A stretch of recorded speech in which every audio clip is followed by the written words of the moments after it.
நண்பர்களே வணக்கம். 30 நாள்ல 3 கிலோ குறைக்கிறங்கிறதுல இன்னைக்கு நாள் 2. எப்பவும் போல காலையில எழுந்து 7 மணிக்கு கிளாஸுக்கு கிளம்பிட்டேன். கிளாஸ் முடிச்சுட்டு பெட்ரோல் அடிக்கலான்னு போனேன். இங்க இருக்க டிராஃபிக்ல போயிட்டு வரதுக்குள்ள போதும் ஆயிடுச்சு. சென்னையில வண்டி ஓட்டுறவங்க எல்லாம் பார்த்து பத்திரமா ஓட்டுங்க. இங்க இருக்க டிராஃபிக்ல எப்ப என்ன நடக்கும்னு சொல்ல முடியாது. ரூமுக்கு வந்து பார்த்தா லெமன் ரைஸும் உருளைக்கிழங்கு பொரியலும் இருந்தது. அதுல கொஞ்சம் கொஞ்சம் போட்டு சாப்பிட்டு திரும்ப 11 மணிக்கு தான் கிளாஸ். கொஞ்ச நேரம் தூங்கலான்னு பார்த்தேன். ஆனா கரண்ட் இல்ல. கிளாஸ் முடிச்சுட்டு வந்ததுக்கு அப்புறமும் கரண்ட் இல்ல. மதியம் தயிர் சாப்பாடு வேற, எக்கும் பாயில் பண்ண முடியாது. அதனால சுண்டல் கொஞ்சம் ஆர்டர் பண்ணி சாப்பிட்டேன். நண்பர்களே நல்லா தான் இருந்தது. சாயங்காலம் ஜிம்முக்கு போலான்னு பார்த்தா இந்த சார்ஜ் போறது வேற திரும்பவும் புகஞ்சிருச்சு. அதை எடுத்துட்டு அப்படியே கடை கிளம்பிட்டோம். நண்பர்களே வாஷிங் மிஷின் ஒர்க் ஆகும்னு சொல்லியிருந்தேன். பாருங்க புது வாஷிங் மிஷின் ஓனர் இன்னைக்கு தான் வாங்கிட்டு வந்தாரு. என் ஃப்ரெண்டு பேண்ட் எடுக்கணும்னு சொன்னான். அவனுக்கு அப்படியே பேண்ட் எடுத்து கொடுத்துட்டு அவனை கூட்டிட்டு போய் ரூம்ல விட்டுட்டு ஜிம்முக்கு வந்துட்டேன். எப்பவும் இங்க வச்சுதான் வீடியோ எடுப்பேன். இன்னைக்கு தான் ஒரு தாத்தா தம்பி அங்கெல்லாம் வைக்காதப்பா போனை தூக்கிட்டு போயிருவாங்க அப்படின்னு சொன்னாரு. சரிண்டு நானும் மாத்தி வச்சுட்டேன். முன்னாடி நிக்கிறாரு அவர் தான் தாத்தா. ஆக்சுவலா இன்னைக்கு பேக் அண்ட் பைசெப்ஸ் போறது தான் பிளான்.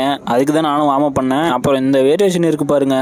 பேக்குக்கு எப்பவுமே இந்த வேரியேஷன் லாஸ்டா தான் போடுவேன். இன்னைக்கு அப்படிதான் போட்டேன். இந்த வேரியேஷன் போட்டதுக்கு அப்புறம் எனர்ஜி ஃபுல்லா அவுட். அப்புறம் கிளம்பி ரூமுக்கு வந்துட்டேன். நானே ஃபுல் டயர்ட்ல தான் ரூமுக்கு வரேன். இங்க வந்தா வண்டி ஒழுங்கா பார்க் பண்ணல அப்படின்னு சொல்லிட்டு திரும்பவும் கீழே வர சொல்றாங்க. கீழே போனா சாவி வேற திரும்ப மேலேயே மறந்து விட்டுட்டு வந்துட்டேன். சரி அப்படியே கீழே போறதான் போறோம். சாப்பிட்டு வந்து பிளேட் எடுத்துட்டு போனா சாப்பாடும் இல்ல. நண்பர்களே என் ஃப்ரெண்டு 4 இட்லி தான் எடுத்துட்டு வர சொன்னேன். வந்து 6 எடுத்துட்டு வந்துட்டான். ஆனா நான் 6 எல்லாம் சாப்பிடல. அவ்வளவுதான் நண்பர்களே, நானும் தூங்கிட்டேன். நாளைக்கு வீடியோல பார்ப்போம். பாய்.